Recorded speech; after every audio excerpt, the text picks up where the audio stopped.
Breaking news, mga kababayan, kumakalat ngayon sa social media ang nakakakilabot na hula. Isang lumang talumpati ni dating Pangulong Ferdinand Marcos ang muling nabuhay. Tila nagbalik mula sa nakaraan at malinaw na inilarawan ang magiging kapalaran ng Pilipinas. Kung isa man lang sa aking anak ay nakapagtapos ng batas, law, at pumasa sa bar, maaari siguro pwede kong patakbuhin presidente.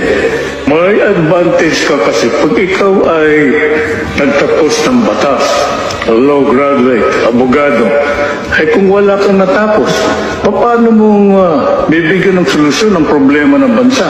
Nakakahiya ka. Pabaksak ang Pilipinas. Kung ang isang tao ay ayaw makipagdebate sa kampanya, ibig sabihin, wala siyang plataforma. Wala siyang alam kung paano maging presidente ng bansa. Hindi, influence peddler lahat yan sa Malacanang.